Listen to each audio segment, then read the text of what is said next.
Taxi.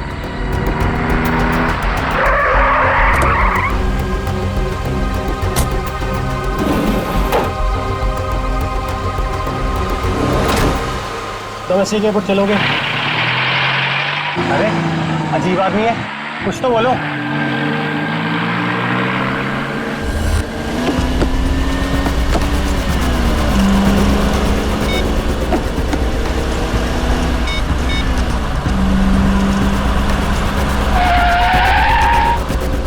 ओ भाई साहब, जरा गाड़ी आराम से चलाओ,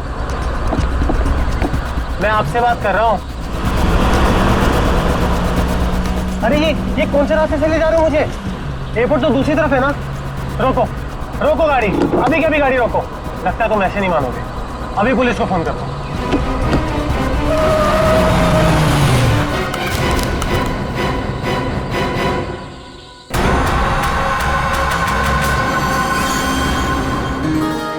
अभी तक यकीन नहीं हो पा रहा है सर।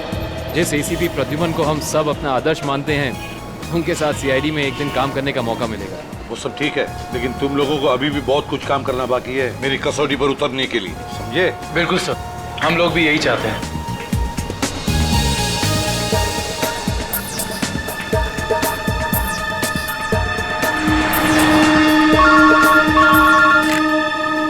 हेलो, एसीपी प्रद्युमन यहाँ। लाश कहाँ पर? ठीक है। क्या हुआ सर? एक लाश मिली है मदोरी बीच पर। बच्चा कहाँ गया? आदमी भी उसके पीछे था। यहाँ ले रख दो। सर कटी लाश, बॉडी जिस तरह से सड़ी है, लगता है मौत 2-3 दिन पहले हुई है। जी सर, खूनी ने खून करके लाश को समंदर में फेंक दिया होगा और फिर इन लहरों के जरिए बहकर लाश। कपड़ों से तो लगता है किसी अच्छे घर का आदमी है। निखिल, जरा मिसिंग पर्सन ब्यूरो में फोन करो और पता लगाओ 2-3 दिन में कितने लोग गायब हुए हैं। हाँ, कौन लोग हैं, कहां से गायब हुए, ठीक है? इस शरीर पर जो घाव दिख रहे हैं, ये सारे घाव लगता है वहां पर जो सारे पत्थर है ना, उनकी वजह से हुए हैं।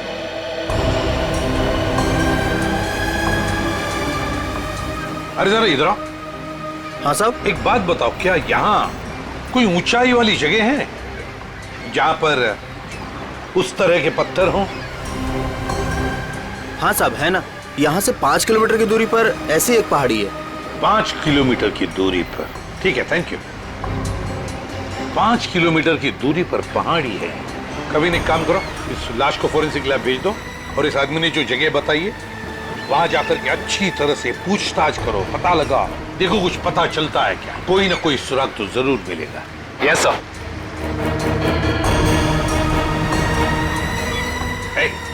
तुम। मैं साहब? हाँ तुम, इधर आओ। आज दोपहर को तुम ही थे ना सिप एंड डाइन होटल के बाहर? नहीं तो साहब। नहीं क्या? एक स्कूल जाने वाले बच्चे के पीछे लगे थे तुम?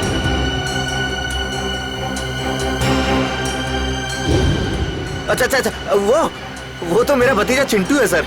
वो स्कूल नहीं जाना चाह रहा था ना, इसके लिए मैं उसके पीछे दौड़ रहा था। वो स्कूल नहीं जाना चाहता था, इसलिए तुम उसके पीछे दौड़े थे? जी सर।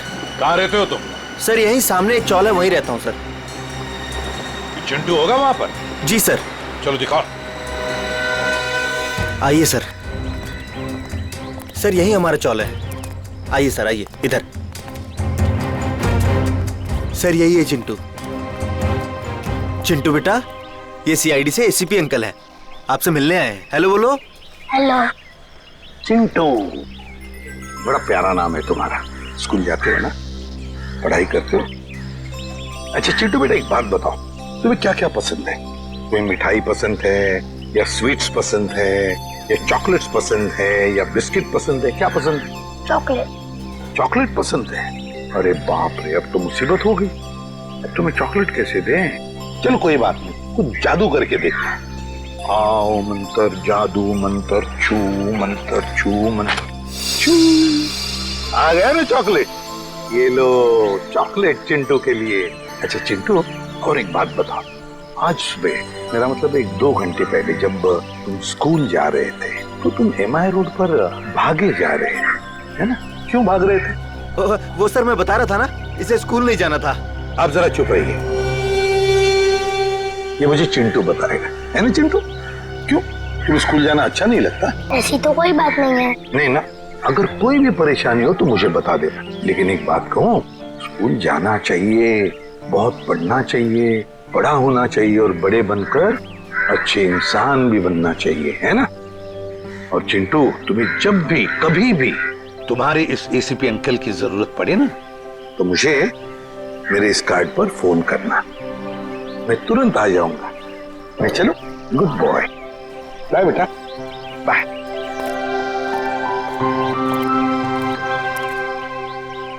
बाय चिंटू। ये चिंटू कुछ ना कुछ तो छुपा रहा है, कुछ ना कुछ तो गड़बड़ जरूर है।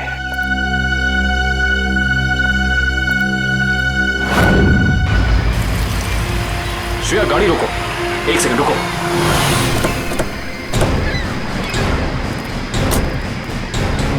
ये देखो, यहाँ पेड़ के नीचे खरोचों के निशान हैं। और ये एक गाड़ी के पेंट जैसा लगता है। हो ना हो, यहाँ कुछ ना कुछ तो जरूर हुआ है। सर ये देखिए, टायर के निशान। हो सकता है वो मरने वाला गाड़ी में ही होगा और फिर गाड़ी यहाँ से नीचे गिर गई। आई सी, यहाँ भी निशान है, लेकिन यहाँ घसीटने के भी निशान है। ये देखो, यहाँ से लेके पूरे वहां तक ये घसीटने के निशान तो कोई और ही कहानी बयां कर रहे हैं श्रेया। मतलब खूनी ने पहले लाश को यहाँ से घसीट कर नीचे फेंका और उसके बाद उसकी गाड़ी को यहाँ से, मतलब वो खून को दुर्घटना का रूप देना चाहता था। खूनी इस खून को दुर्घटना दिखाना चाहता था, फिर उसे लाश का सिर काटने की जरूरत क्या थी? ये जवाब तो हमें सिर्फ उस गाड़ी से ही मिल सकता है। करण, गोताखोरों का इंतजाम करो। कुछ भी हो जाए, हमें ये गाड़ी इस समुंदर से बाहर निकालनी ही होगी। देखो कोई और सुराग मिलता है कि नहीं।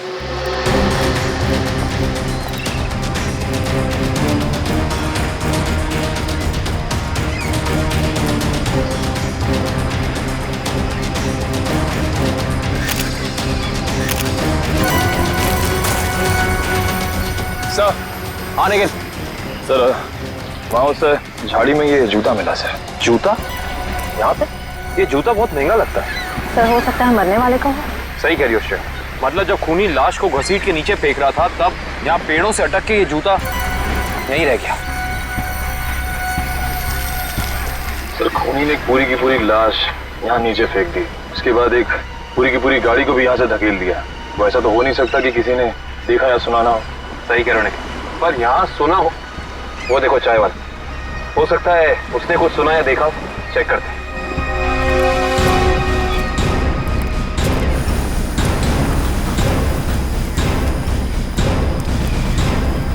हम लोग सीआईडी से हैं। सीआईडी? हाँ, वो कल रात में यहाँ एक खून हो गया है पीछे ज्वाला रोड पे। उसके बारे में पूछताछ करनी थी। आप में से किसी ने कुछ देखा या सुना हो? ज्वाला रोड पे? नहीं साहब, हम लोग तो ज्वाला रोड पे जाते ही नहीं है। क्यों? क्या अक्सर वहाँ पे ऐसी घटनाएं होती रहती हैं क्या? हाँ, मगर ये घटना कोई इंसान नहीं, वो आत्मा करती है। टैक्सी वाली आत्मा। टैक्सी वाली आत्मा? हाँ साहब, सुना है एक आत्मा टैक्सी चलाती है जो भोले भाले इंसानों को गाड़ी में बैठाकर उन्हें मार डालती है। ज्वाला रोड पर रात को टैक्सी बैठना मौत को दावा देने जैसा है। कैसी बातें कर रहे हैं? इस सदी में भी ऐसी अंधविश्वास की बातें? नहीं साहब, ये अंधविश्वास नहीं है। 3 दिन पहले मैंने खुद अपनी आंखों से देखा है।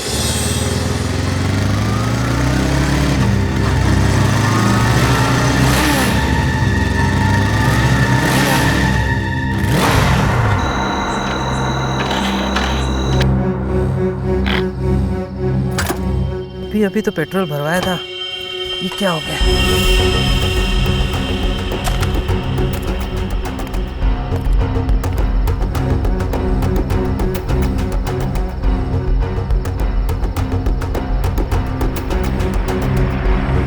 Taxi, taxi.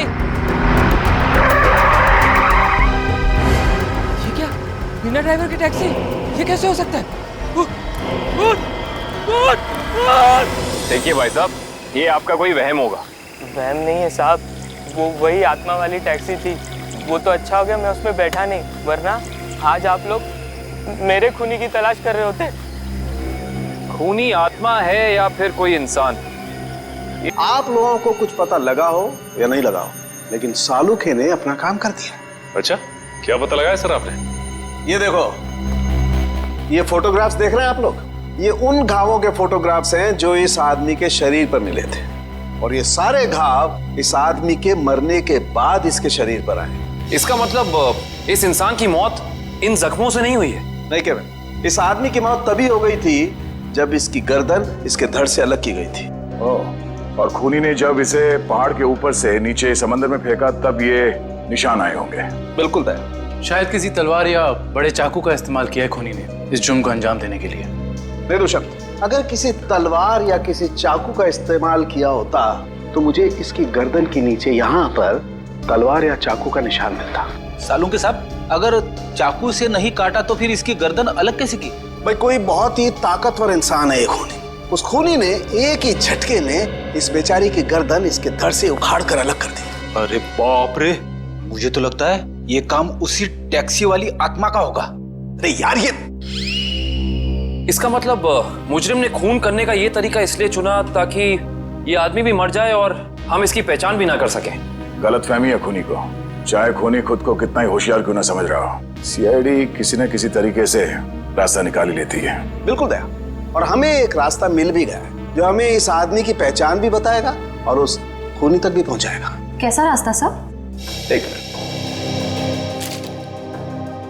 ये जूता जो आपको क्राइम सीन पे मिला है और ये इसी आदमी का जूता है, और इस जूते के नीचे हमें क्या मिला है वैभव? इस जूते के नीचे हमें स्याही मिली है जिसका इस्तेमाल प्रिंटिंग प्रेस में किया जाता है, जैसे मैगजीन या न्यूज़पेपर की। प्रिंटिंग प्रेस की स्याही? क्राइम सीन के पास एक प्रिंटिंग प्रेस है तो सही, शायद वहां से हमें कुछ पता चल जाए। Let's go. दया, हाँ सर। एक मिनट तुमसे बात करनी। आप लोग जाओ। क्या हुआ सर, कुछ कहना बाकी रह गया क्या? हाँ दया, ये यार एक कार्ड तुम अभिजीत को दे देना। क्या है सर, मैं खोल के देखूं? हाँ देख लो।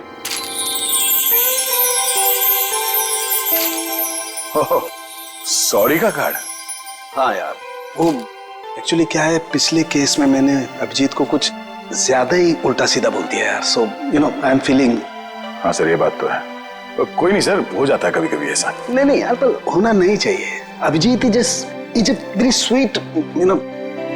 तुम यार दे देना, एक कार्ड दे देना।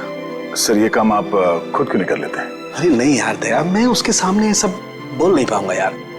तुम मेरा इतना सा काम नहीं कर सकते यार दया। नहीं सर, आपका ये काम हो जाएगा। थैंक यू दया। कल तूने टीवी कार की रेस देखी यार? लाल वाली गाड़ी ने एकदम हवा से बातें कर। मुझे काली गाड़ी का ड्राइवर ना बहुत ज्यादा अच्छा लगा। बस 15 सेकंड पहले उसकी गाड़ी बिगड़ती नहीं ना, रेस तो वही जीतता। क्या बात है, लगता है आप लोगों को कार रेसिंग देखने का बहुत शौक है। थोड़ा बहुत है, लेकिन आप लोग कौन है? सीआईडी। सीआईडी? बोलिए सर, हम आपकी क्या मदद कर सकते हैं? आप लोग कोई ब्रोशर वगैरह छपाना चाहते हैं क्या?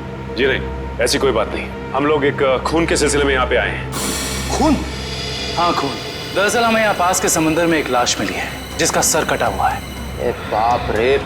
जी, और ये उसी लाश का जूता है जिस पर प्रिंटिंग प्रेस में इस्तेमाल होने वाली स्याही लगी है, और ये वही स्याही है जिसका इस्तेमाल आप लोग करते हैं अपनी अखबार छापने के लिए। हमारे यहाँ तो कोई इस तरह का जूता नहीं पहनता सर। पर शायद इस तरह का कोई आदमी आया हो 2-3 दिन पहले जिसने ऐसे जूते पहने हो। कुछ याद है तुम लोगों को? देखो, ध्यान से सोच के बताओ, और ये फोटो को ध्यान से देखो। इस तरह के कपड़े पहने थे उस टाइम, कुछ याद है? शुक्रवार के दिन कुछ लोग आए थे जिन्होंने इस तरह के कपड़े पहने हुए थे। अच्छा, कौन लोग थे ये? वीबिज कॉर्पोरेट्स करके एक कंपनी है जो हमारी इस प्रिंटिंग प्रेस को खरीदना चाहती है, इसी सिलसिले में। ओह, वीबिज कॉर्पोरेट।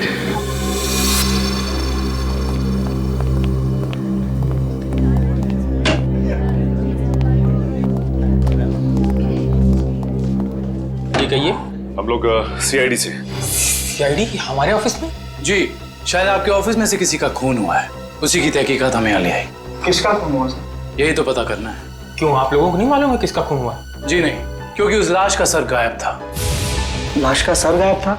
ये इतनी बेरहमी से कत्ल? जी हाँ, और हमें शक है कि जिस आदमी का खून हुआ है वो इसी ऑफिस में काम करता था। करण सर, ये है उस आदमी का जूता, पहचानते हैं आप लोग?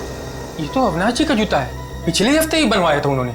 और इस तरह के कस्टमाइज्ड डिजाइनर जूते तो वही पहनते हैं। खून हो गया उनका?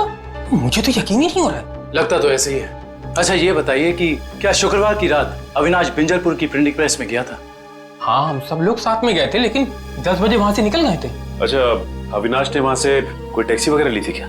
जी नहीं, उन्होंने कोई गाड़ी नहीं ली थी, वो तो अपनी गाड़ी से गए थे। इस अविनाश की किसी से कोई दुश्मनी वगैरह? जी उन्होंने कोई बताया तो नहीं था, लेकिन पिछले कुछ दिनों से उन्हें धमकी भरे फोन आ रहे थे।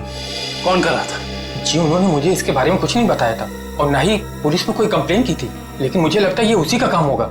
ठीक है दिव्या, ये मोबाइल कंपनी में फोन करके पता करो अविनाश की कॉल रिकॉर्ड्स। Yes sir. ये अविनाश रहता कहाँ था? अविनाश जी का घर यही है ना? हाँ हाँ, ऑफिस वालों ने तो यही एड्रेस दिया था।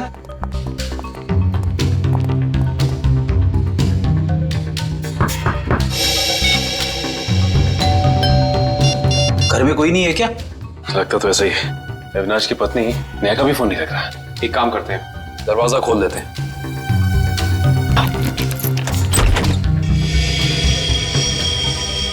वाकई घर में कोई नहीं है। कहीं ऐसा तो नहीं कि किसी ने नेहा जी को भी? चोर चोर कोई है, पुलिस को फोन करो।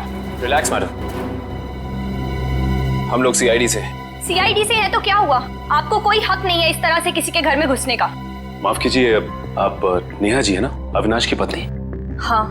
देखिए, हम लोगों ने काफी कोशिश की आपको फोन करने की, लेकिन आपका फोन लग ही नहीं रहा था। बहुत बार फोन करने की कोशिश की? जी हाँ, और बाहर इतनी घंटी बजाने के बावजूद जब आपने घर का दरवाजा नहीं खोला तो हमें मजबूरन आपके घर में दाखिल होना पड़ा।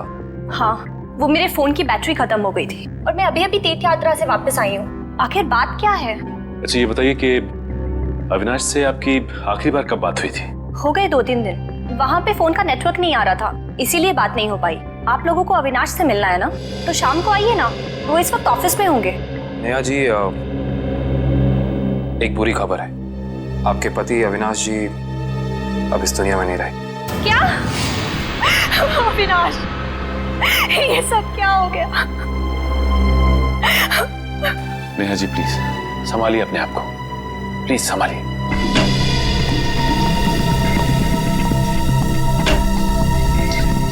नेहा जी, अविनाश जी के ऑफिस वालों ने हमें बताया है कि पिछले कुछ दिनों से उन्हें धमकी भरे फोन आ रहे थे। आपको कुछ पता है इसके बारे में? नहीं, अविनाश ने मुझे इस बारे में कभी कुछ नहीं बताया।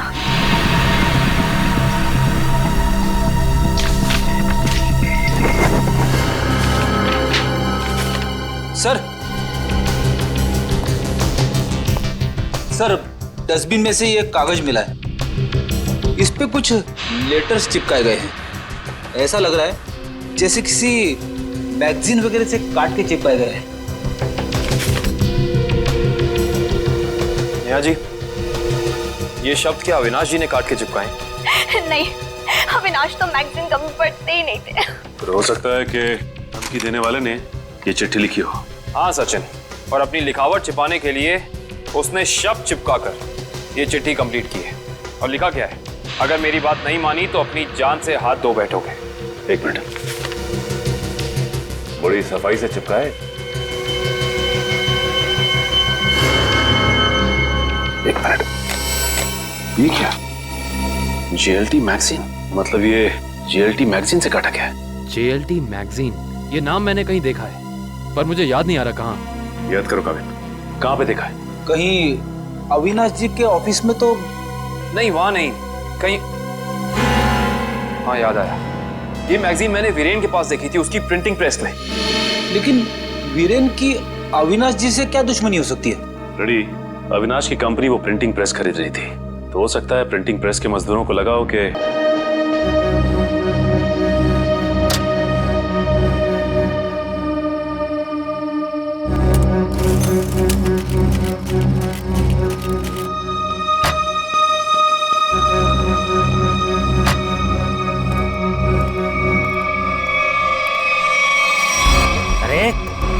क्या बदतमीजी है? चेहरे पे लाइट क्यों मार रहा है?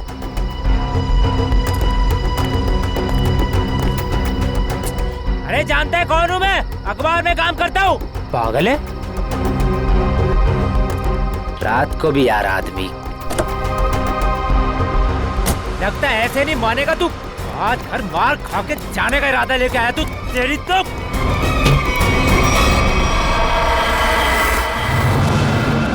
कहाँ भाग गया?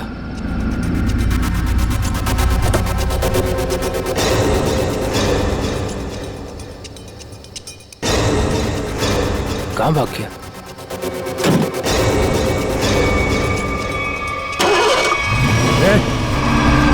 टैक्सी में तो कोई नहीं है, लेकिन अपने आप स्टार्ट कैसे हो गई? मेरे ऊपर क्यों चला रहा है? बचाओ, लेके जा यार, रोकना, मेरे ऊपर रोक लो,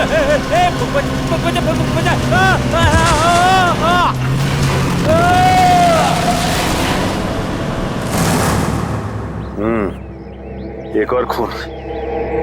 लगता है कोई गाड़ी बड़ी तेजी से इसके शरीर के ऊपर से गई है।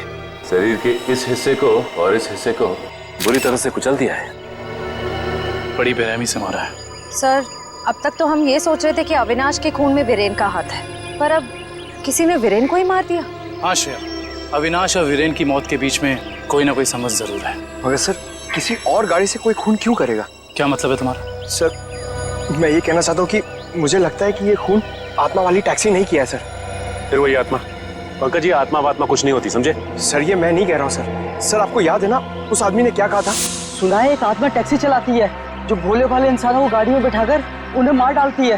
ज्वाला रोड पर रात को टैक्सी बैठना मौत को दावा देने जैसा है। इसका एक्सीडेंट किसी टैक्सी से हुआ या फिर किसी गाड़ी से, इसका पता तो इस एटीएम पे लगे हुए कैमरे से ही चलेगा। एक काम करो करण, दिव्या सर, जरा फुटेज निकालो, तब तक हम लोग गाड़ी चेक कर लेते हैं।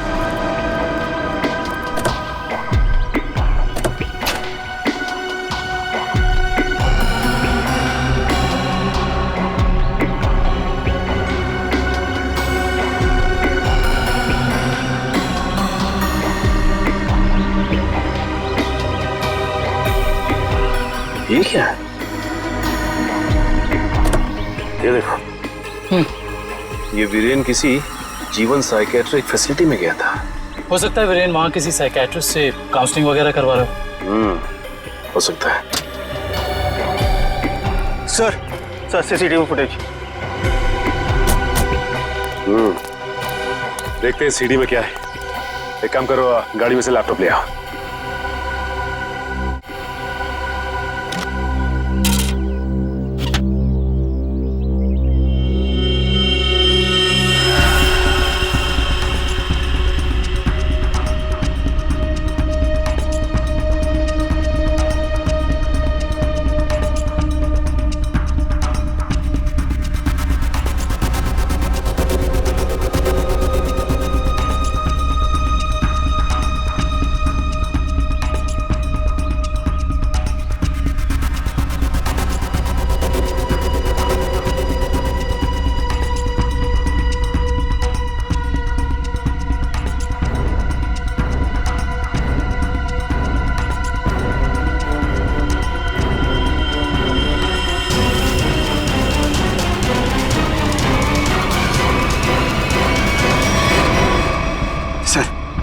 देख लिया आप लोगों ने? मैं कहता था ना, आत्मा वाली टैक्सी। जरा ड्राइवर सीट पे जूम इन करो।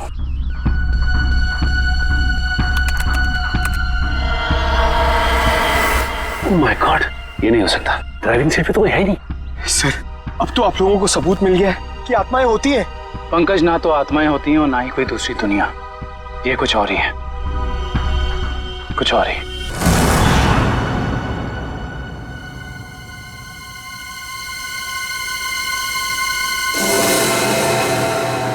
सर, हालत बहुत खराब है सर। सर, अगर आज मुझे कुछ हो गया ना, तो मेरी माँ को एक मेरा आखिरी संदेशा दे दीजिएगा। क्या? सर, उनसे कहिएगा कि जो वो इतने प्यार से मोतीचूर के लड्डू बनाती है ना, वो ना बनाए, क्योंकि उन्हें प्यार से खाने वाला उनका लाल शहीद हो चुका है सर। अरे तो इसमें आंटी जी के लड्डुओं पर रोक लगाने की क्या जरूरत है?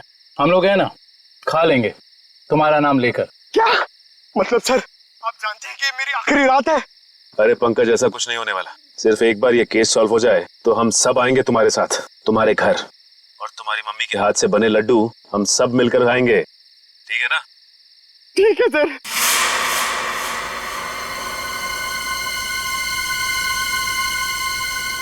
पंकज, शायद कोई आ रहा है।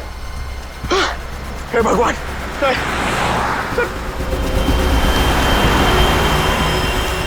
सर, टैक्सी नहीं थी सर, लगता है आज वो टैक्सी छुट्टी पर है। आएगी पंकज आएगी, सब्र कर, सब्र का फल मीठा होता है। फल इतना भी नहीं मीठा होना चाहिए कि जान ले सर। पंकज, लगता है टैक्सी आ गई। टैक्सी, रुक जा रुक जा रुक जा।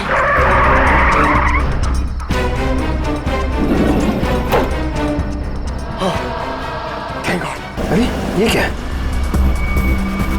अरे भाई साहब ये ड्राइवर, सर सर इस गाड़ी में ड्राइवर नहीं है। सर सर सर इस गाड़ी में ड्राइवर नहीं है।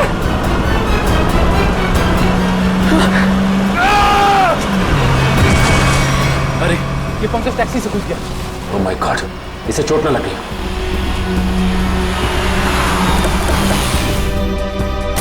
पंकज पंकज पंकज उठो। तुम ठीक हो ना? Pankaj, you okay? सॉरी, मैं अपनी जान बचाने के लिए उस टैक्सी से कूद गया सर, मैं ज्यादा देर नहीं बैठ पाया। मगर ऐसा क्या हुआ उस टैक्सी में? सर उस टैक्सी का ड्राइवर हवा में गायब हो गया सर, उस टैक्सी में कोई ड्राइवर ही नहीं है। अरे पंकज, ऐसा कैसे हो सकता है? ये तुम्हारा वहम तो नहीं है? ये मेरा वहम नहीं है सर, मैं अपनी जान बचाने के लिए कूदा हूँ सर, ये मेरा वहम नहीं है। ड्राइवर ही नहीं है उस टैक्सी में सर। टैक्सी सीधी गई है? हाँ सर वही गई है। टैक्सी सीधी गई है तो फिर कोई टेंशन नहीं, हमारे साथी उस तरफ है। अब तक तो टैक्सी वाला पकड़ा भी गया होगा। It's okay. फ्रेडी और श्रेयत, मैंने तुम्हें कहा था कि निकल्स पॉइंट पे रुको, तुम लोग यहाँ चले आए। ये वहाँ कोई टैक्सी आई क्या? नहीं तो वहाँ पे तो कोई टैक्सी नहीं आई। ऐसा कैसे हो सकता है? ये सड़क तो बिल्कुल सीधी है, ना कोई राइट ना कोई लेफ्ट, तो फिर टैक्सी गायब कहाँ हो सकती है? सर हम पिछले 3 घंटों से वहीं इंतजार कर रहे हैं, वहाँ कोई टैक्सी नहीं आई। सर कहीं उस ड्राइवर की तरह वो टैक्सी भी तो गायब नहीं हुई? नहीं पंकज नहीं, ना ही ड्राइवर गायब हुआ है और ना ही कोई टैक्सी। ये जरूर कुछ और ही चक्कर है, हम लोगों की आंख में धूल झोंकने का चक्कर। सर कहीं ऐसा तो नहीं कि उस टैक्सी वाले ने टैक्सी कहीं छुपा दी हो? नहीं फ्रेडी, ये नहीं हो सकता। ये एक ही रास्ता है और यहाँ पे ना टैक्सी छिपाई जा सकती है और ना गायब हो सकती है। सर एक चीज तो मैं आपको देना ही भूल गया, ये देखिए सर, ये मुझे सीट के नीचे मिला था टैक्सी में। अविनाश का ड्राइविंग लाइसेंस। इसका मतलब है कि जिस रात अविनाश का खून हुआ उस वक्त उसका ये वॉलेट उसी टैक्सी में छूट गया था।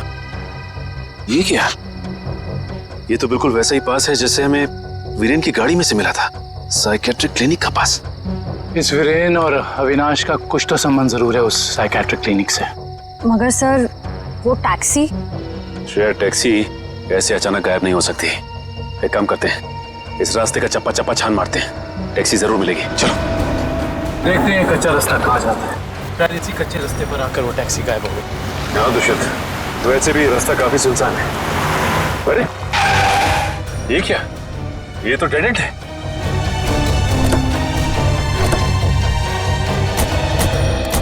अगर टैक्सी यहाँ से गई भी होगी तो यहाँ से आगे नहीं जा सकती। लगता तो यही है, यहाँ तो आगे बस ये दीवार है। एक मिनट, ये देखो दुष्यंत, टायर के निशान। ये दीवार के पास आके खत्म हो जाते हैं। ये बात तो है। दुष्यंत, इस दीवार के पीछे जरूर कोई ना कोई खुफिया रास्ता है। हो सकता है सचिन, और ये भी हो सकता है कि यहाँ कोई खुफिया बटन या लेवर हो जिससे ये दीवार हट जाए और हमें वो जगह दिख जाए जहाँ वो टैक्सी गई है।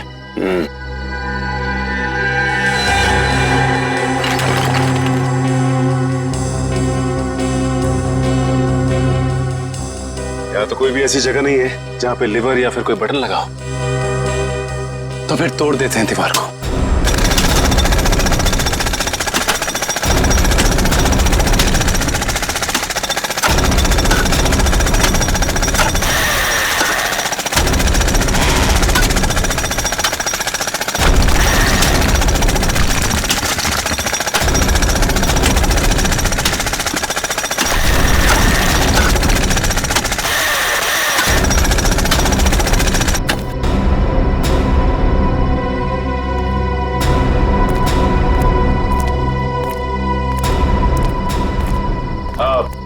तुम लोग जा सकते हो। Thank you.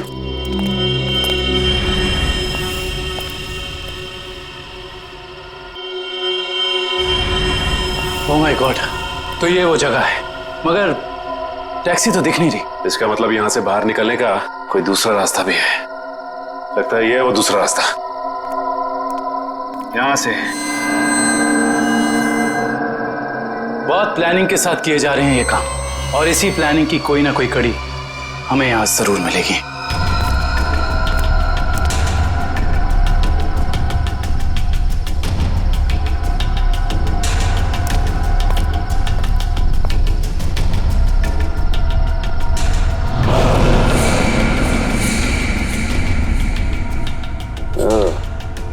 तो ये है रोबोट, ये देखो।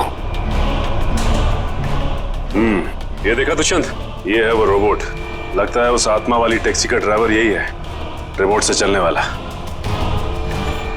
हाँ सचिन, और इसी रोबोट के बाजू का इस्तेमाल किया गया होगा अविनाश के सर को उसके शरीर से अलग करने में। एक मिनट, हाँ इसके हाथ पे यहाँ पे खून भी लगा हुआ है। अब इससे पहले कि ये खूनी अपना अगला मर्डर प्लान करे, पकड़ना होगा उसे। दोनों की मौत हो गई है। इन दोनों की मौत हो गई? जी हाँ, इन दोनों को किसी ने मार डाला है। डॉक्टर साहब आप ये बताएंगे कि ये दोनों आपकी क्लिनिक में कुछ दिन पहले आए थे क्या? हाँ, हमारी क्लिनिक में एक मरीज है रीचा, उसी से मिलने आए थे। दोनों अकेले आए थे या साथ साथ? साथ आए थे। कह रहे थे कि दोनों दोस्त हैं और रीचा से उनकी पुरानी दोस्ती है। ओह, दोनों दोस्त थे। तो फिर वीरेन ने अविनाश का जूता कैसे नहीं पहचाना? इसका मतलब ये वीरेन हमसे कुछ छुपा रहा था। अच्छा, ये रीचा से मिल सकते हैं हम? हाँ, आप जरूर मिल सकते हैं, लेकिन एक बात है, बहुत मुश्किल से रीचा की हालत में सुधार आया है, तो आप उससे कोई ऐसा सवाल ना पूछिएगा जिससे वो परेशान हो जाए। आप चिंता ना कीजिए, हम समझ सकते हैं। करण, इशिता, तुम दोनों यहीं रुको, हम रीचा से मिलकर आते हैं। आइए।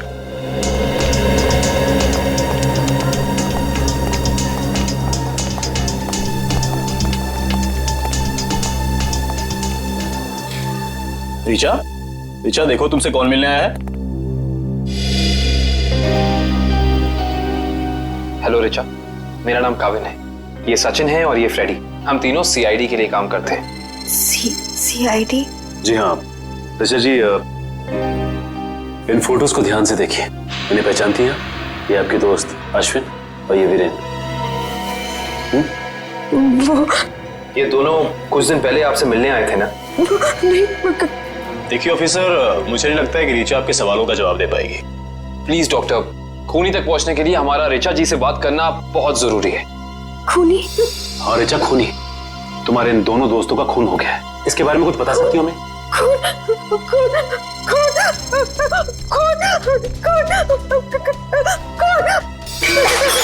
ये क्या बकवास है? वो लड़की इस कमरे की चार दीवारी से बाहर निकलती, आप उसे खून के बारे में सवाल पूछ रहे हैं? Richa, come down. Nurse, P7129 जल्दी लो, जल्दी लो। Richa, come down.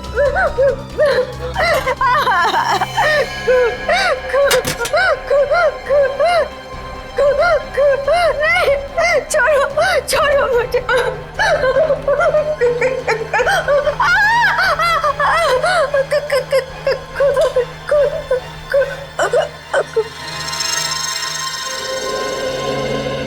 माफ कीजिएगा डॉक्टर साहब, हमारा ऐसा कोई इरादा नहीं था।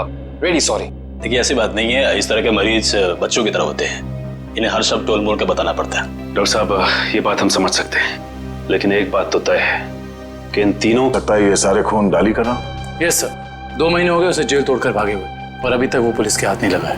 ये अविनाश और वीरेन तो मारे गए हैं, वो अगला शिकार या तो रीचा है या फिर नेहा। श्रेया, इस रीचा के क्लिनिक में फोन करो, उसे चौकन्ना रहने के लिए कहो, जल्दी। दुष्यंत, नेहा को फोन लगाओ, जल्दी।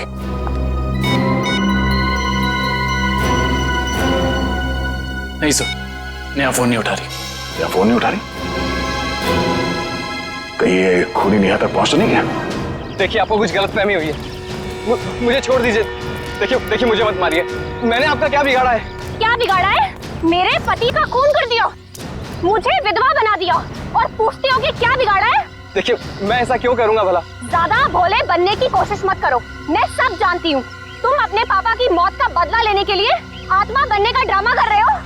इसका मतलब मेरे पापा को तुम लोगों ने मारा है? हाँ, और अब तुम भी अपनी आखिरी सांसें यही लोगे।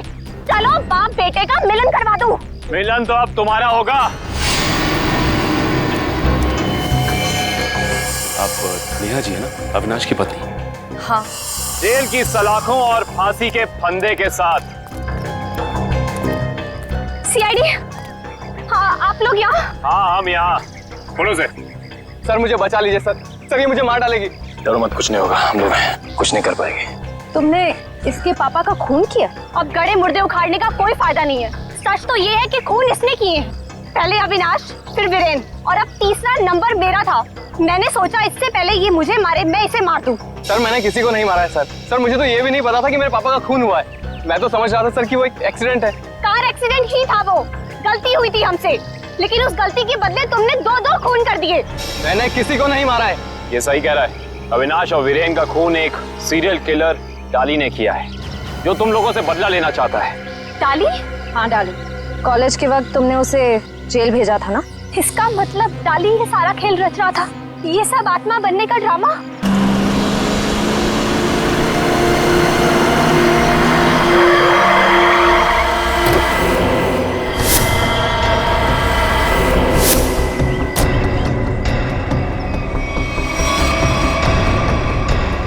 पापा आप, ये कैसे हो सकता है? वो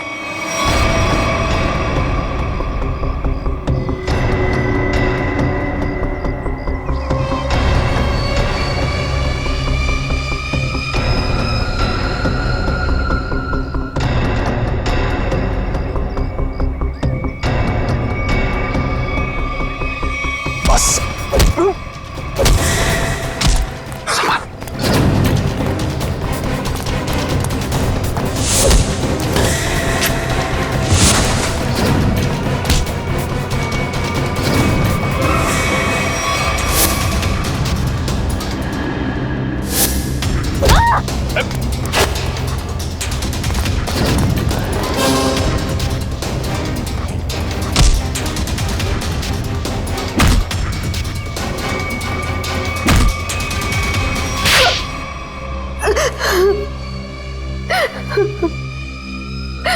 क्यों किया तुमने ये सब? हाँ?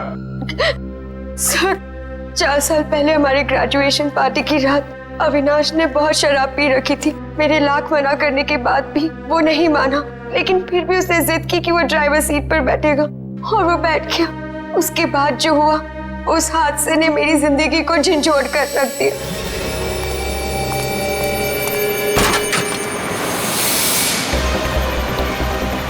गाड़ी मुझे चलाने तो तुमने बहुत पी रखी है। डरो मत रिचा, पीने के बाद मैं और भी सेफ गाड़ी चलाता हूँ।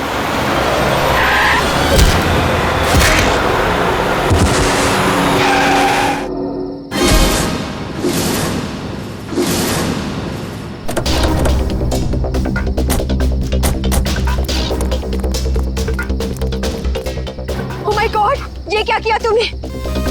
ये कैसे हुआ? ये तो मर गया।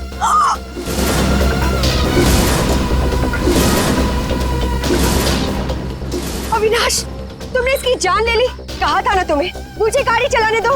रिचा प्लीज, मैंने इसे जानबूझ के नहीं मारा है। प्लीज अपनी गलती पर पर्दा डालने की कोशिश मत करो। हमें पुलिस को बुलाना होगा। तुम्हारा दिमाग खराब हो गया? अगर पुलिस आई तो हम सबके सब अंदर जाएंगे। सब क्यों जाएंगे? सिर्फ अविनाश जाएगा।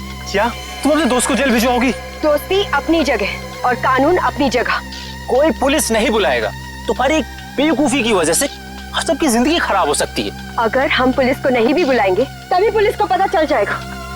किसी को कुछ पता नहीं चलेगा। अब एक काम करते हैं, इसकी लाश को टैक्सी में डालते हैं और टैक्सी को खाई में धक्का दे देते हैं। ये राज हमेशा हमेशा के लिए यहीं दफन हो जाएगा। क्या? एक टैक्सी वाले का खून कर दिया तुम लोगों ने? हाँ सर, मेरे लाख समझाने के बाद भी उन तीनों ने अपने आप को कानून के हवाले नहीं किया। उन्हें डर था कि उनका सुनहरा भविष्य शुरू होने से पहले ही खत्म हो जाएगा। और तुम इस हादसे से उभर नहीं पाई, तुम्हें साइकेट्रिस्ट फैसिलिटी ज्वाइन करनी पड़ी। हाँ, क्योंकि मेरा दिल उन तीनों की तरह पत्थर का नहीं। आज भी उस टैक्सी ड्राइवर की मौत का बोझ मेरे ज़मीर को कचोटता रहता है। अगर इतनी तकलीफ हो रही थी तुम्हें, तो तुम सीआईडी के पास क्यों नहीं आई मदद के लिए? हाँ? मैं आना चाहती थी, मगर जब मैं नेहा के पास गई तो इन तीनों ने मुझे धमकी दी कि अगर मैं आप लोगों के पास आई तो वो लोग मुझे भी मार डालेंगे। अच्छा, तब भी तुमने सीआईडी के पास आना ठीक नहीं समझा? मेरे डैड एक वर्ल्ड क्लास रिसर्चर थे। उन्होंने एक नई तकनीक का आविष्कार किया था जिससे गाड़ियां रिमोट कंट्रोल की मदद से चलाई जा सकती है। अच्छा, इसलिए बदला लेने के लिए तुमने एक ऐसी टैक्सी का इस्तेमाल किया जो रिमोट से चलती है, जिसमें एक रोबोट बैठा था। हाँ? हाँ, जैसे मेरी जिंदगी भी एक टैक्सी की वजह से बर्बाद हो गई, उन तीनों का भी अंत उस टैक्सी की वजह से ही हो। मगर जब हमारा ऑफिसर पंकज टैक्सी में बैठा था तब तुमने उस रोबोट को गायब कैसे किया? पेनेट ली हुआ केमिकल के जरिए। उसका असर इतना खतरनाक होता है कि खुद ब खुद देखते ही देखते अपने आप चीजें नष्ट हो जाती है, कुछ कुछ एसिड की तरह। बहुत लंबी प्लानिंग की थी तुमने खून करने की, मगर क्या फायदा हुआ? हाँ, पकड़ी गई ना। अगर पहले सीआईडी के पास आती मदद के लिए तो शायद तुम्हें फांसी नहीं होती। हाँ क्या बन, कुछ पता चला? सर उस बच्चे चिंटू के बारे में सब कुछ पता चल गया है। क्या? उसके माँ बाप गांव में रहते हैं, लेकिन बेहतर पढ़ाई के लिए उसके माँ बाप ने उसके चाचा के घर शहर भेज दिया। लेकिन पैसे के लालच में इस चाचा ने उस बच्चे से बाल मजदूरी कराना शुरू कर दिया। चाचा चिंटू से बाल मजदूरी करवाता है? बाल मजदूरी? तो फिर ऐसे चाचा की एक ही जगह हो सकती है, एक ही जगह, काल कोठरी। तुझसे बड़ा सुस्त और आलसी लड़का तो मैंने देखा ही। चल काम कर। मुझे काम नहीं करना, मुझे स्कूल जाना है। बेटा स्कूल जाने के लिए फीस की जरूरत होती है और तेरे चाचा के पास कोई पैसों का पेड़ नहीं है। और सुन, अगर यहाँ से फिर से भागने की कोशिश की तो मुझसे बुरा कोई नहीं होगा। मुझे काम नहीं करना है। सीपी अंकल ने कहा था मुझे रोज स्कूल जाना चाहिए। स्कूल जाएगा? बड़ा है स्कूल जाने वाला। तेरी तो गंदे नाली के कीड़े बच्चे पे हाथ उठाता है। हाँ? अरे तुम कहाँ भाग के जा रहे हो चाचा जी? तुम्हें तो जेल में जाकर पत्थर तोड़ने हैं। अच्छा करेक्ट, ले जाओ इन दोनों को। थैंक यू सीपी अंकल, मुझे यहाँ काम करना बिल्कुल अच्छा नहीं लगता था। देखो चिंटू बेटा, तुम्हें कोई काम करने की जरूरत नहीं है, समझे? तुम स्कूल जाओगे, अच्छी तरह से पढ़ाई करोगे और बड़े बन जाओगे। और सिर्फ तुम ही नहीं, तुम्हारे सारे दोस्त भी, और उन सब का ख्याल हम रखेंगे, है ना? तो बताओ, खूब खूब पढ़ाई करोगे ना? हाँ, मैं बड़ा होकर आपकी तरह एक सीआईडी ऑफिसर बनूंगा और जिम को मिटा दूंगा। अरे वाह! चलो, इस बात पर हम तुम्हें चॉकलेट खिलाएंगे और चाहिए तो आइसक्रीम भी खिलाएंगे, और जो कुछ मांगोगे वो सब देंगे, तुम्हें भी और तुम्हारे इन दोस्तों को भी। चलो बच्चों, चलो इन्हें ले चलो।